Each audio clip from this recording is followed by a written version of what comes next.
important thing, but also help them get elected, help pass things out, call people on the phone. So there are degrees of activity. You don't have to be a full-time activist in order to affect change. It's great. I love it. I love the full-time activists. I appreciate everyone who's out there doing that kind of work, but I don't expect everybody to do it. Most of us have personal lives. We have families. We have things that we have to do, jobs, responsibilities of all sorts. So we don't have the time to be full-time activists, but we can be part-time activists, or we can just be active in at least small ways. So again, I implore you, if nothing else, at least take one small step. If you don't do any more than that, absolutely the barest minimum, find out who has beliefs that you share and vote for them every time there's an election. Don't just wait every 4 years and vote for the president and think you've done your job. These midterm elections are important too, and so are state and local elections. It's the people in these small offices that collectively support the people in the larger offices who collectively make things happen. I mean, we've been seeing that in a big way with the current administration and how they have leveraged all the different constituencies all the way down the line in order to make a lot of things happen that they shouldn't be able to do. But they're doing it because people are either not pushing back at all or just pushing back very weakly and saying, oh, well, I don't think this is right, but, it's my party and I'm going to vote with them. And that's the kind of thing that makes the offices all the way down to the local dog catcher important, because those people collectively form a network that can be very damaging if they want to be, as we have seen. So to that end, I'm going to read a couple of stories here that will give you some sense of what's going on right now. The first one is entitled, "Trump is Proposing a Regulation That Could Change the Face of Legal Immigration." So this is going on. This is actually happening right now, and it is something you should be aware of. So the story reads as follows. The Trump administration is proposing a new regulation that would make it extremely difficult for many immigrants to come to the U.S. or receive green cards if they're deemed likely to use public benefits like food stamps or Medicaid. The draft regulation, which was unveiled by the Department of Homeland Security Saturday night and is expected to be formally published in the Federal Register for public comment on Monday, would overhaul how the government evaluates whether a would-be immigrant is not likely to be a public charge, a requirement of many visa categories and green card applications. The current public charge definition is so narrow that the government almost never rejects applications on those grounds. The Trump administration's proposed new definition, on the other hand, would require a far-ranging inventory of an immigrant's history and economic prospects. It would give enormous discretion to U.S. Citizenship and Immigration Services officers to reject an immigrant's application for admission or for a green card because the officer feels the immigrant doesn't make enough money to support a large family or doesn't have the resources to provide health care for a pre-existing condition. And I'm going to stop and make an editorial comment here. How many of us do have the resources to support a large family or provide health care for a pre-existing condition? I know I don't, and I'm not sure how many other people do, but apparently that's going to be an important factor in considering someone for admission to the U.S. So, to continue. At the heart of the new regulation is a change in how the government looks at public benefits an immigrant has already used or is likely to use.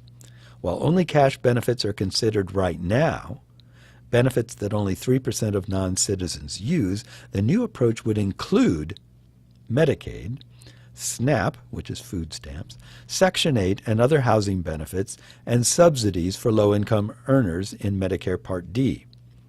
Having used those benefits wouldn't automatically disqualify an immigrant from being able to get a green card, which is permanent residency in the United States and a prerequisite to U.S. citizenship.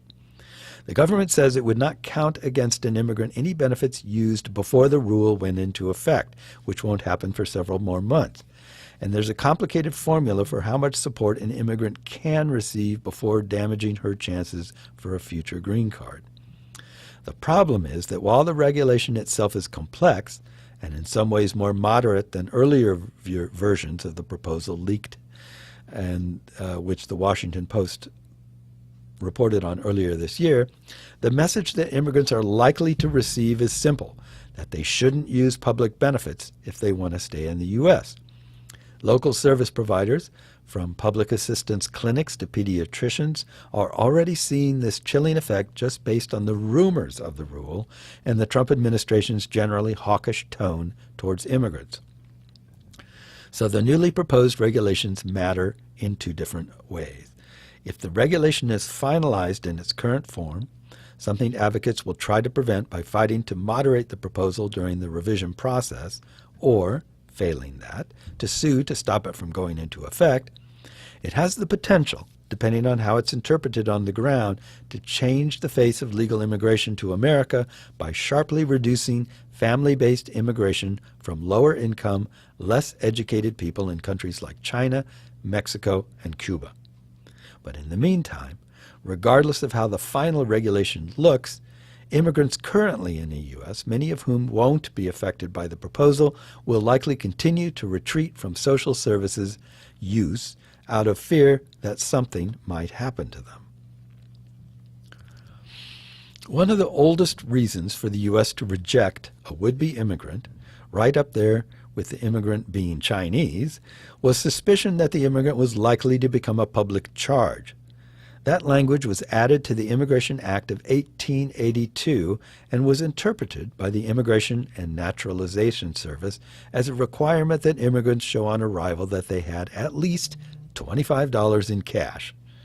Wow, times have changed. It was a hard test to pass. As many as 70% of all immigrants who got turned back between 1890 and 1920 were barred on public charge grounds. But standards got more lenient over time.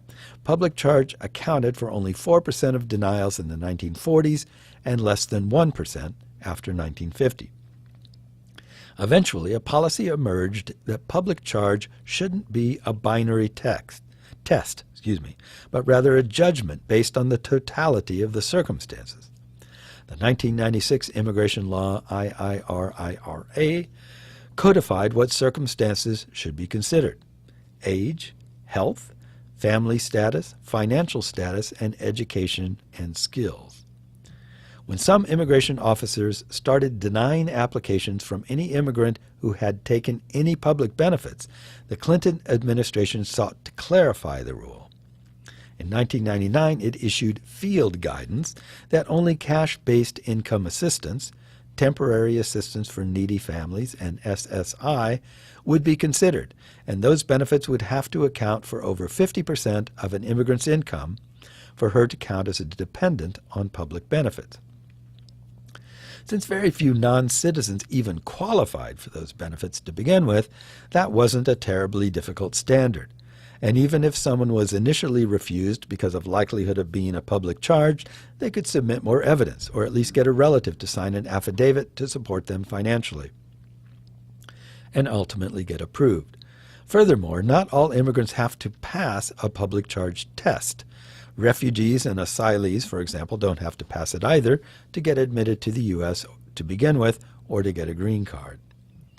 The Clinton field guidance is still in place, but it's never been formalized as a regulation. In fact, public charge has never been defined in a regulatory sense at all.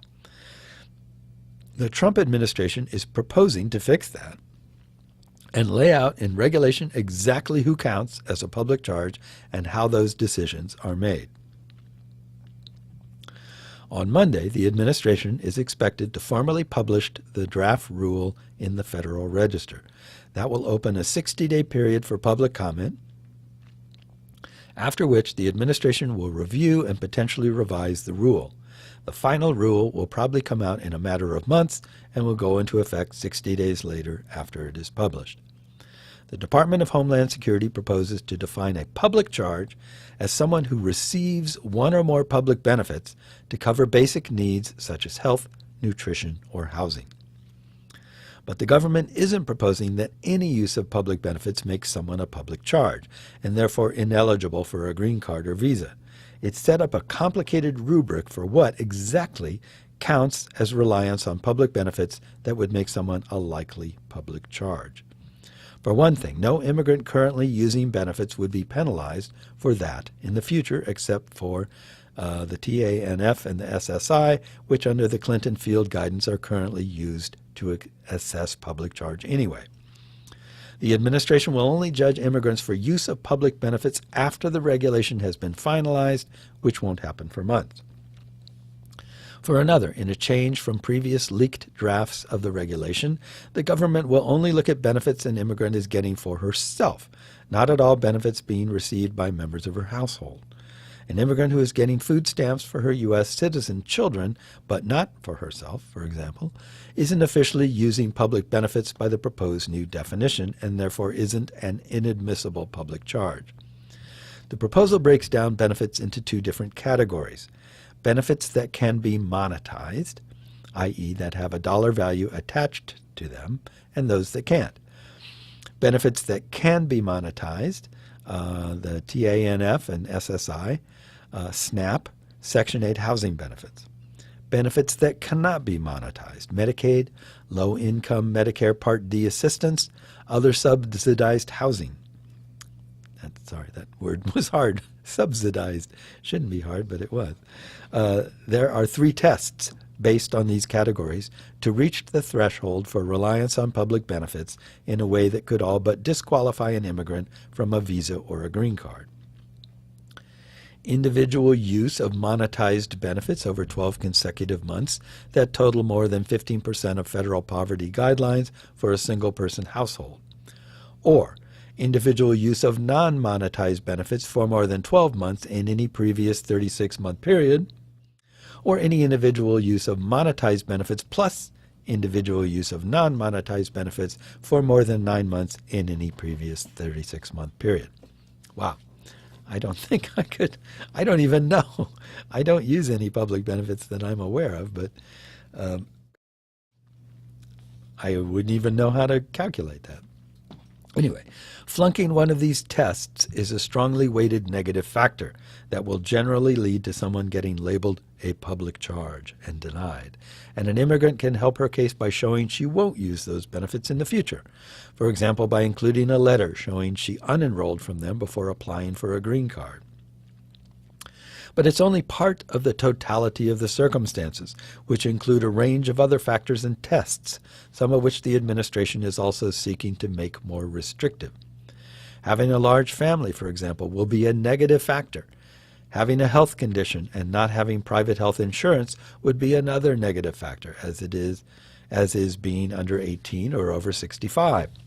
On the flip side, having a household income between 125 and 250% of the federal poverty guidelines, that's $31,375 to $62,750 for a family of 4 as of 2016, would be a positive factor, and an income over 250% would be a strongly weighted positive factor. Losing my voice.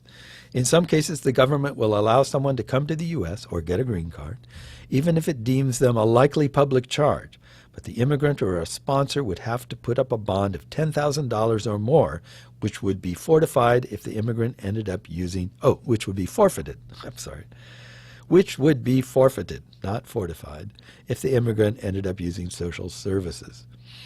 I lost my place. There we are. Okay. The irony is that most of the immigrants who are eligible for federal public benefits aren't affected by the new proposal. Most immigrants aren't eligible for public benefits until they've had green cards for 5 years. And while there are exceptions, such as refugees and asylees, those groups are also exempt from having to pass a public charge test to get green cards. That means it's unlikely that a lot of immigrants will end up getting visas or green cards denied because of benefits use itself. It's more likely they'll be barred because of other factors like income or education. In the new proposal, DHS estimates that 382,600 green card applications a year would be subject to the new public charge test, and an additional 517,000 applications for other types of visas could be subjected to a version of the test at the discretion of USCIS officials. But it doesn't hazard a guess as to how many of them would pass. That's because the new proposal is essentially a rubric for USCIS officers to follow and apply at their discretion, which is difficult to forecast. Immigration and social services advocates are particularly concerned about the proposal's treatment of household income, labeling it a wealth test that could exclude anyone making less than $62,750 a year, the threshold for a strongly positive finding. If that happens, it would totally change the face of legal immigration to the U.S. A Migration Policy Institute analysis this summer found that 56% of recently arrived non-citizens had incomes below that threshold. Excuse me. Boy. Losing my voice. Okay. But the way the regulation is laid out, as long as an immigrant not reliant on social services, not making enough money, doesn't in itself count against an immigrant, she just doesn't get points in her favor. Until the rule is actually in effect, we won't know whether immigrants who fail to meet the 125% positive threshold, much less the 250% strongly positive one, will generally end up getting denied or approved. In general, advocates assume that the biggest effect won't be on immigrants who are already here. It will be on immigrants seeking to get green cards so they can immigrate to be with their families, a group that accounted for more than 40% of all green cards for new immigrants and immigrants already in the U.S. in 2016. These immigrants are more likely than employment-based immigrants to be low income, less educated, older, and other things that might make them potential public charges. Some family-based immigrants are more at risk than others. Less than a quarter of recent Indian immigrants had incomes below the 250% threshold, while nearly two-thirds of recent Chinese immigrants and more than two-thirds of recent Mexican immigrants did. So the composition of legal immigration to the U.S. could be in the balance. The most certain effect of the new proposal, whether or not the regulation is finalized, is one that isn't in theory a purpose of the regulation itself. The proposal will almost certainly lead thousands of immigrants who aren't covered by the rule to forego public benefits that they and their families, including U.S. citizen children, are eligible for. The overwhelming majority of immigrants in the U.S., or even social workers, immigration lawyers, or other professionals who could offer guidance, won't understand the details of this complicated administration proposal.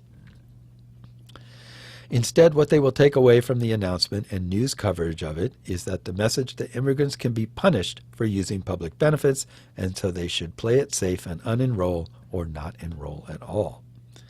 DHS, in the new proposal, estimates that the newly included benefits will lose about 2.5% of the enrollees, or about a third of the non-citizens who are currently enrolled in them. That estimate is almost certainly conservative. Wow. Okay, another editorial aside here. The fact that the DHS estimated that at all shows that that was part or is part of their thinking on this. That's very interesting. That's a kind of buried in this story, which sounds basically like, well, it's not really that big a deal, except that people will be confused by it, to making you realize that this is a factor that is definitely being considered when this rule is being created. So consider that, listener. Think about that. That's what this is probably a intended consequence of this action here. Okay, to continue. The last time immigrants' access to public benefits was broadly restricted, in the 1996 Welfare Reform Law, the chilling effect was enormous. Food stamp use by non-citizen families dropped by 43% between 1994 and 1998, and TANF use fell 44% over that same time period. And those drops were even steeper among refugees, even though refugees were still eligible for benefits under the new law. Refugee use of food stamps fell 60% by 1998. Use of Medicaid dropped 39%. Use of TANF dropped 78%. The chilling effect hit U.S. citizen children too. Even though U.S. citizen kids were still eligible for SNAP benefits, use of SNAP by citizen kids in families with at least one non-citizen parent fell by 53% between 1994 and 1998. In other words, more than half of all kids with at least one non-citizen parent fell off the SNAP rolls after the law was supposed to allow them to stay on. The existence of the Trump administration is itself a chilling effect for immigrant families. And service providers have already seen immigrants asking to get taken off the benefit rolls based on rumors of the forthcoming regulation. One New York provider found unusual spikes in WIC, which is Food Support for Women, Infants, and Children, unenrollment tied to rumors about the plan. On a press call Sunday, Colleen Kraft of the American Association of Pediatricians relayed reports from members about expectant mothers foregoing prenatal care because they are worried about losing their immigration status and being separated from their children. It's extremely hard to design a policy that protects the well-being of U.S. citizen children while tightening the screws on their parents. Chilling effects, by definition, end up hurting people whom the laws aren't designed to hurt. But the Trump administration has decided it's important to encourage immigrants to be wholly self-sufficient, to refrain from using any public benefits on a regular basis, and it's willing to accept the costs. So I think this story is pretty well written. It's very informative, and it tells us a lot about the proposed regulations, but it also describes some of the effects of those regulations. And I think it's really important to consider, to look within when you hear this. If you're hearing like, oh, good, well, these people will stop using these things, it will decrease the use, and it won't be so expensive for the country, you are missing a big point about why these benefits exist, why people use them, and why it is important that they do exist. Food stamps, for example, are a very important benefit. There are always stories that you hear, particularly in certain right-wingier news type services, that talk about, welfare queens who are going out and buying steaks and luxury goods with their food stamps. But this is a very, very small portion of, it's like you can find anything, any benefit, anything that is necessary, and somewhere there's somebody abusing it. So it always makes a good story to find that one person or those few people that are abusing something if you're trying to say that that thing itself is a bad thing or it shouldn't exist. But by and large, the great majority of people who are on food stamps or who are on Medicaid or who use these services need them. Not just for themselves, but they're for their families and for their children. If you're not getting proper nutrition, you're more likely to get sick. If you're more likely to get sick and you have no health care, then you're more likely to be a burden on the taxpayer because you're going to go to the emergency room once you get really, really sick. And then maybe you'll die, maybe you won't die, but it will be very expensive and it will clog up the system. So these cutting people off on one end and ignoring what happens to them after that is really, really, really short-sighted. But that's what a lot of people look at. They go, oh, well, the 1996 Welfare Reform Law. Well, gosh, 43% of people using food stamps non-citizen families dropped by 43%. That's great. What a savings. What is the point of money, though, except to use it for things that are necessary? And we're not talking about savings on, let's say limousine use by politicians who don't need it, or luxury travel, or things like that that are unnecessary. We're talking about savings on the backs of people who need this stuff, who need food stamps, who need health care. These are really important things. All these services that everybody talks about that we're cutting back on because they cost too much, these are services that are important, that are vital to most of the people that use them. And again, yeah, there are a small percentage of people who misuse them, who don't need them, who get them, or whatever. There's always going to be somebody taking advantage of everything. But you have to look at the bulk of it and see what it's being used for, and how important it is when you decide how necessary something is. And then, just like this story does comment, but kind of in a small way at the end, it's really important to realize, as I pointed out, the DHS is estimating how many people will disenroll because of not understanding the program and out of fear. And that means that is being taken into account, but they're going ahead with it anyway. So according to the story here, even though this new rule will not affect very many people directly, by the letter of this law, will not affect very many people, the largest effect will be in people who don't really understand it and who are afraid of it and who are going to drop their benefits because of it. And that would seem to me to be the reason that they're doing it, because otherwise, if it's not going to affect very many people, why bother with it? What's the point? If the actual law itself does not cover that many people and it's not going to change very much, then there's not really much of a reason to do it, unless you're looking at the unintended, or in this case, probably intended consequences and saying, well, but the side effect is that all these people are going to be afraid and they're going to drop the stuff. And plus we have another tool for denying people in case we want it. So that's my reading of this. I don't know about you. Maybe you read it in a different way, but I thought this was worth talking about because this kind of stuff is going on all the time in the government. There are people who literally sit around all day and think about stuff like this. What can we do to cut down on immigrants coming here, to make people leave that are already here? How can we get rid of these people? There is somebody who's trying to do that. And at this time, they are in the government. They have the power to do something about it.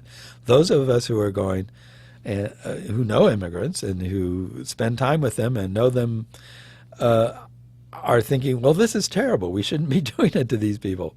But I don't have any power. My power is my voice right now, as crappy a voice as it may be, and trying to get you to pay attention and to do something. So hopefully something I said somewhere along the line made you do that. Anyway, I have completely run out of time. I've got to go, but thank you for listening. This has been CU Immigration here on WRFU LP Urbana 104.5 FM. We'll see you later. Bye-bye.